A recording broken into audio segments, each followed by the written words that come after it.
आजको क्लास हाम्रो छ लिकेज अफ मल्टिप्लायर, गुणकका चुहावटहरू भनेर भन्छौँ हैन।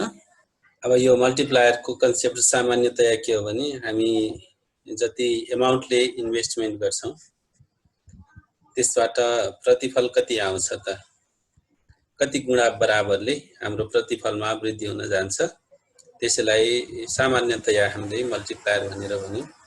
तर यो अब मल्टिप्लायर बढ्नको लागि अथवा लगानीमा बढी प्रतिफल प्राप्त गर्नको लागि मल्टिप्लायरले राम्रोसँग काम गर्नु पर्यो। तर मल्टिप्लायरले राम्रोसँग काम नगर्ने अवस्था विभिन्न कारणहरूले सिर्जना हुन्छ, त्यसलाई चाहिँ हामी लिकेजको रूपमा चिन्ने गर्छौं, लिकेज अफ मल्टिप्लायरको रूपमा है।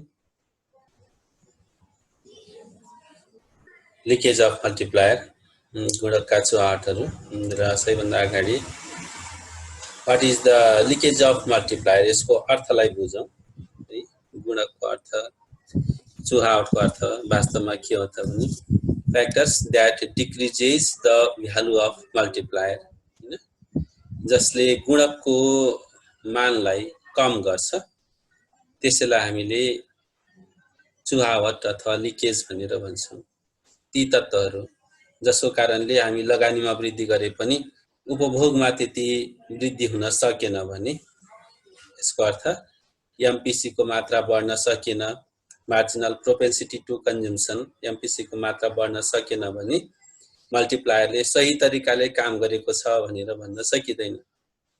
अब एमपीसी लाई कम गर्ने अथवा उपभोग प्रवृत्तिमा कमी ल्याउने अथवा हामीले लगानी गरे पनि प्रतिफल बढ्न नसक्ने ती जति पनि फ्याक्टर्सहरू छन्, ती फ्याक्टर्सहरू जसले गुणकको मानलाई चाहिँ कम गर्दछ, त्यसैलाई हामी लिकेज अफ मल्टिप्लायर, गुणकका चुहावट भनेर भन्ने गर्छौं। र अर्को शब्दमा भन्दाखेरि factors limiting the process of multiplier. यसभन्दा अघिल्लो क्लासमा हामीले वर्किङ प्रिन्सिपल अफ मल्टिप्लायर हेरेका थियौं।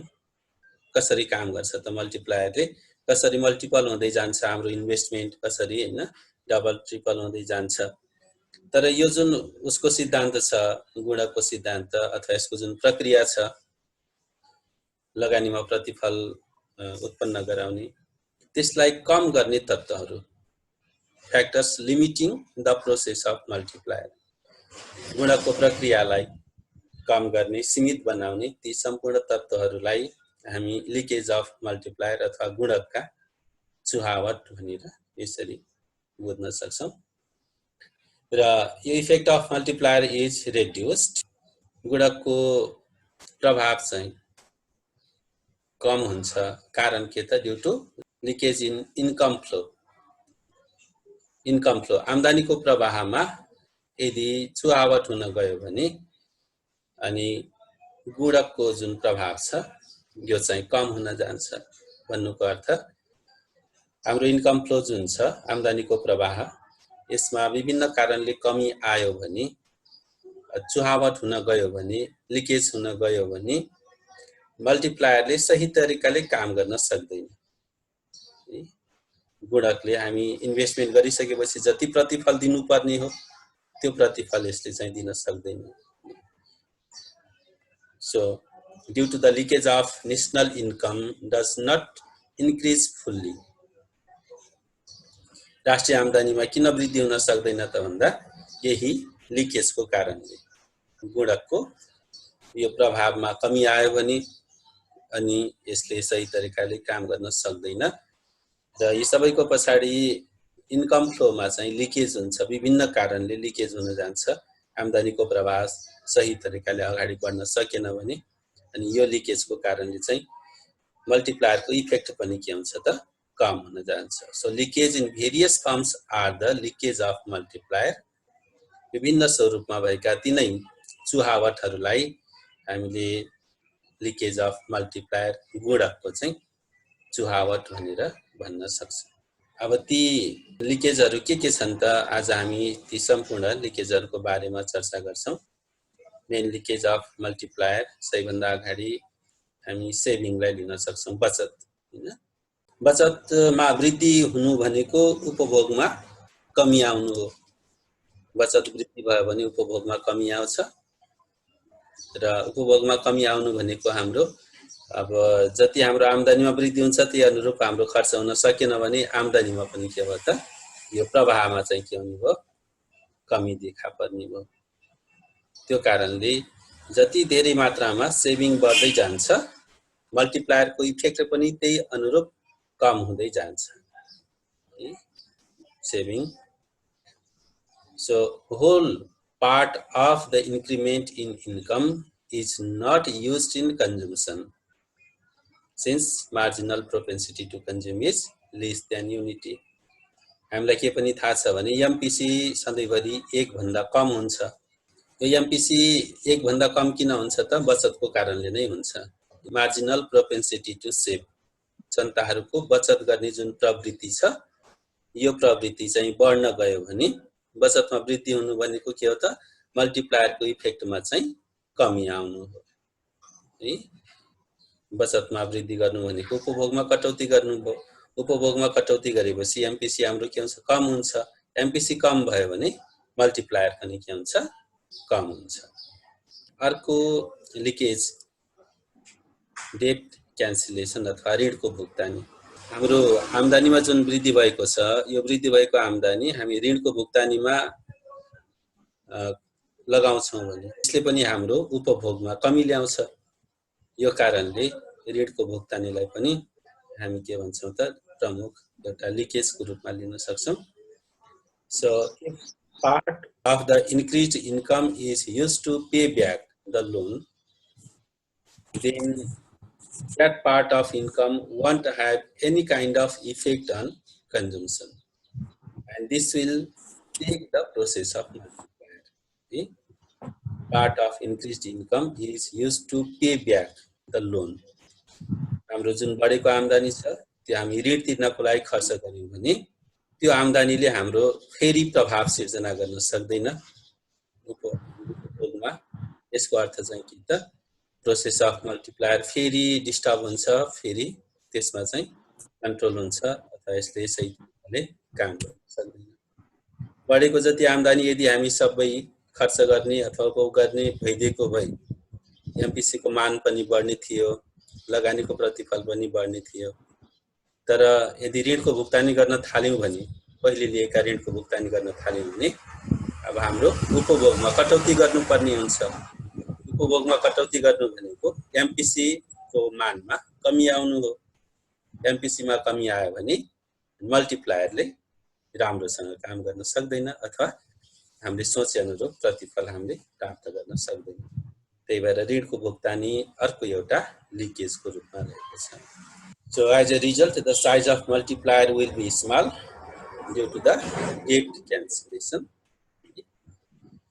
त्यस्तै अर्को तत्त्व छ आयात पनि के हो त एउटा अर्को लिकेज अफ मल्टिप्लायरको रूपमा छ।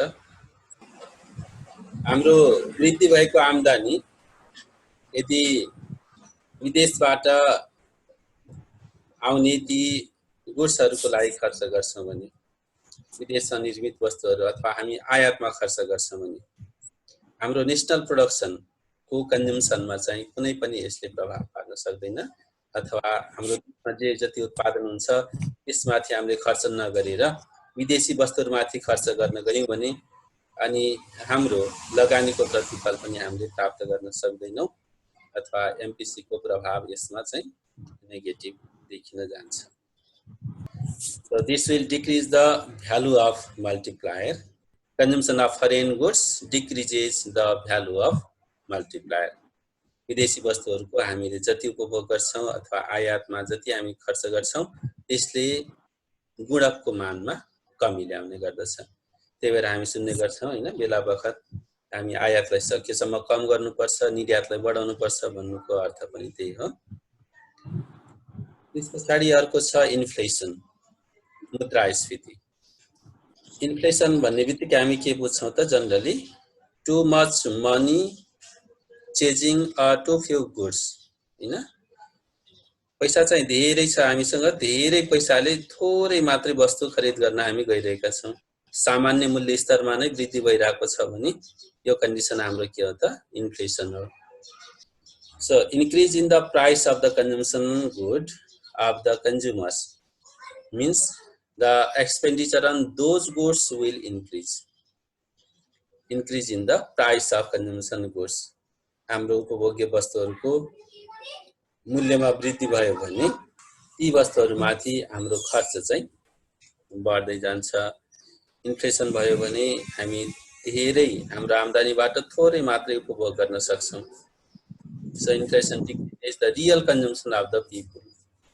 हामी कन्जम्सन त गर्छौं तर त्यो रियल कन्जम्सन चाहिँ के हुन्छ भने हाम्रो कम हुन्छ कमी आउँछ रियल कन्जम्सनमा धेरै पैसा लगाएर थोरै मात्रै वस्तु हामीले उपभोग गर्न पाउँछौं यसको अर्थ चाहिँ हाम्रो कन्जम्सन एमपीसी को मात्रा बढ्न सक्दैन अथवा हामीले उपभोग बढाउन सक्दैनौं यो कारणले गर्दाखेरि इन्फ्लेसन पनि के हो त एउटा अर्को प्रमुख लिकेज भयो यस्तै अर्को छ होर्डिङ होर्डिङ भन्ने बित्तिकै सञ्चिति र यो होर्डिङको अर्थ के भने हामीसँग क्याश अथवा नगद हामीले बैंकमा जम्मा गर्नु अथवा आफूसँगै राख्नु बजारमा खर्च नगर्नु भन्ने स्थितिलाई होर्डिङ अथवा सञ्चिति भनेर भन्न सक्छौं हामीसँग वृद्धि भएको आम्दानीको भाग चाहिँ यदि आइडल रूपमा क्याशको रूपमा डिपोजिटको रूपमा बैंकमा रहन्छ हाम्रो आम्दानीमा वृद्धि भयो हामीले बैंकमा खाता खोलेछौं अनि बैंकमा लगेर जम्मा गर्दिन्छौं तर हामीले आफू उपभोग गर्दैनौं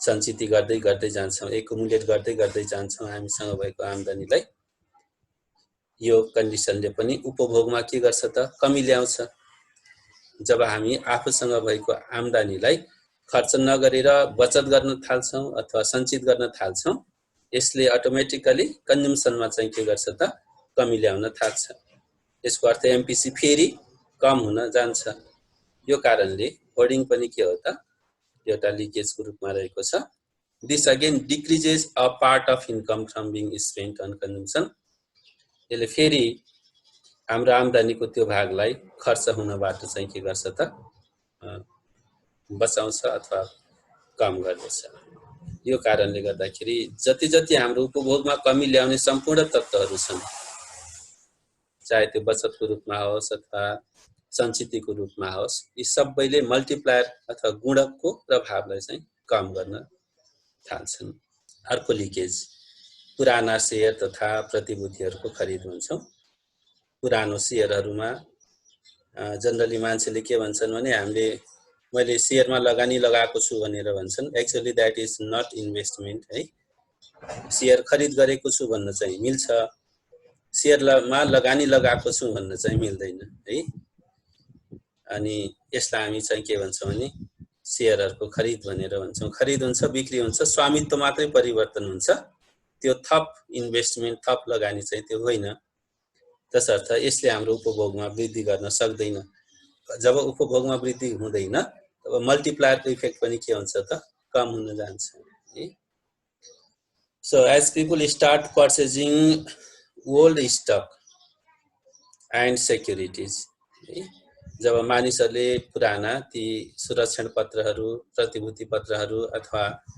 त्यस्तै गरेर शेयरहरू खरिद गर्न थाल्छन् द कन्जम्सन एक्सपेन्डिचर डिक्रिजेस उपभोगमाथि गरिने खर्च चाहिँ कम हुन जान्छ and the size of the multiplier will be small अनि यसले फेरि हाम्रो मल्टिप्लायरको आकारलाई चाहिँ कम गर्छ हामी यदि यो बढेको आम्दानी जति उपभोगमा खर्च गरेको भए मल्टिप्लायरको इफेक्ट चाहिँ बढ्ने थियो तर हामीले संग्रह गर्यौं अथवा पुराना शेयरहरू खरिद गर्यौं त्यतातिर लगायौं भने चाहिँ यसले कन्जम्सनलाई चाहिँ कम गर्छ एमपीसी घट्दै जान्छ एमपीसी घट्नु भनेको चाहिँ मल्टिप्लायरले राम्रोसँग काम गर्न नसक्नु यो कारणले पुराना शेयर तथा प्रतिभूतिहरू पनि के हुन् त हाम्रो लिकेजको रूपमा रहेका छन् ट्याक्सेसन अथवा कर पनि एउटा अर्को प्रमुख हाम्रो लिकेजको रूपमा देखिन्छ जस्तै होल अफ द इन्क्रिज्ड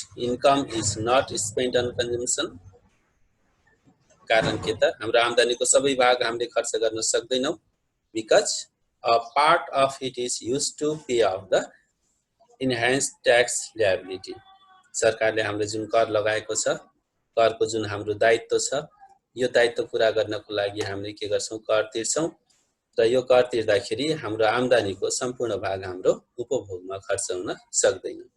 यो कारणले गर्दाखेरि करले पनि हाम्रो उपभोगलाई के गर्छ त घटाइदिन्छ र जब उपभोग गर्छ त्यसपछि यो चाहिँ के हुन्छ त मल्टिप्लायरको इफेक्ट पनि कम हुन जान्छ। Taxation, so next one leakage of multiplier that reduces the effect of multiplier. करले गुणकको मानलाई चाहिँ कम गरिदिन्छ। त्यही भएर यो पनि एउटा चुहावटको रूपमा रहेको छ। त्यस्तै अर्को छ अनडिस्ट्रिब्युटेड प्रॉफिट, अवितरित नाफा है। यो कन्सेप्ट हामीले बुझेका छौं। अवितरित नाफा विभिन्न खालका कम्पनीहरु हुन्छन् हैन, उद्योग धन्दाहरु हुन्छन् र उनीहरुले लगानी गरे बापत नाफा पनि कमाउँछन्, तर त्यो सबै नाफा चाहिँ शेयर होल्डरहरु अथवा जुन प्रोप्राइटरहरु हुन्छ जसले त्यसमा लगानी लगाएको हुन्छ एक वर्षमा जति नाफा भयो त्यो सबै नाफा उनीहरुले वितरण गर्दैनन्। के गर्छन् त भविष्यमा फेरि त्यो संस्थाको अपग्रेड गर्नको लागि केही बचत गर्छन् र त्यो सम्पूर्ण नाफाबाट केही थोरै अंश मात्रै उनीहरुले के गर्छन् त आफ्ना ती शेयर होल्डर अथवा लगानीकर्ताहरूलाई डिभिडेन्डको रूपमा वितरण गर्छन् र जुन वितरण नगरिएको जुन नाफा छ यो पनि के हुने भयो त बैंकमा अथवा होर्डिङमा जाने भयो, सञ्चितमा जाने भयो र यसले पनि के गर्ने भयो त मल्टिप्लायरलाई कम गर्ने भयो। जति पनि संयुक्त लगानीका कम्पनीहरु छन् उनीहरुले आफूले प्राप्त गरेको नाफालाई चाहिँ यदि वितरण गर्दैनन् so in the form of dividend but are kept in reserve fund, बरु उनीहरुले के गर्छन् त यो नाफालाई चाहिँ एउटा सञ्चित कोषको रूपमा चाहिँ बचत गर्दै जान्छन्। It is a leakage from income stream and the multiplier process will be blocked. यो अवितरित नाफाले गर्दाखेरि मल्टिप्लायरको प्रोसेस चाहिँ ब्लक्ड हुन्छ है अथवा यसमा कमी आउँछ। संस्थाहरुले मानौ कुनै एउटा संस्था छ जसले एक वर्षमा 5 लाख बराबरको नाफा गर्यो हैन। अब त्यसमा 5 जना शेयर होल्डरहरु छन्। अब सबै शेयर होल्डरहरुले 1-1 लाख रुपैयाँ नाफा प्राप्त गरे। देखियो यो कम्पनीमा देखियो, तर उनीहरुले त्यो 1-1 लाख रुपैयाँ आफैले नबाडेर 4 लाख रुपैयाँ चाहिँ उनीहरुले बैंकमा बचतको रूपमा राखी 1 लाख रुपैयाँ मात्रै 5 जनाले 20-20 हजारको रूपमा बाँडे भने 4 लाख चाहिँ के भयो त हाम्रो अवितरित नाफा भयो। यदि 1-1 लाख नै 5 जनाले बाँडेको भए त्यसले कन्जम्सनमा वृद्धि गर्थ्यो हैन, तर उनीहरुले जम्मा कति बाँडे त 20-20 हजार मात्रै बाँडे। 4 लाख चाहिँ अनडिस्ट्रिब्युटेड प्रॉफिटको रूपमा राखे भने त्यो 4 लाख बराबरको कन्जम्सनमा के हुने भयो त कमी हुने भयो। यसले गर्दाखेरि यसले पनि मल्टिप्लायरको प्रोसेसलाई चाहिँ ब्लक गर्ने भयो अथवा मल्टिप्लायरको इफेक्ट चाहिँ कम गर्ने भयो। सो अनडिस्ट्रिब्युटेड प्रॉफिट अवितरित नाफा चाहिँ के हो त अर्को एउटा लिकेजको रूपमा रहेको छ। लिकेज अफ मल्टिप्लायर अहिलेसम्म हामीले कतिवटा लिकेज पढ्यौं। सेभिङ एउटा, त्यस्तै गरेर ऋणको भुक्तानी डेट क्यान्सलेसन, इम्पोर्ट्स आयात, इन्फ्लेसन मुद्रास्फीति, होर्डिङ सञ्चिति, त्यस्तै purchase of old share and security पुराना शेयर तथा प्रतिभूतिहरुको खरिद, टैक्सेसन, अनडिस्ट्रिब्युटेड प्रॉफिट अवितरित नाफा 8 वटा लिकेज अफ मल्टिप्लायरको रूपमा रहेको छ र यी सम्पूर्ण लिकेजहरुले मल्टिप्लायरको इफेक्टलाई के गर्छन् भने कम गर्छन् र उपभोग प्रवृत्तिमा कमी आउँछ, एमपीसी मा कमी आउँछ। एमपीसी मा कमी आयो भने हाम्रो इन्कम फ्लो जुन हिसाबले हुनुपर्ने हो त्यो सही तरिकाले हुन सक्दैन। ल अब यसपछि केही क्वेशन छ भने तिमीहरुले क्वेशनहरु सोध्न सक्छौ। केही क्वेशन छ नबुझेको? हैन सर, सब बुझ्यो। बुझ्या छ? सबैले बुझ्या छ? र यो क्वेशन हामीलाई लगभग आइरहन्छ, एक्जाममा आइरहन्छ यो क्वेशन र यसलाई हामी राम्रोसँग गर्न सक्यौं भने ठिकै हुन्छ।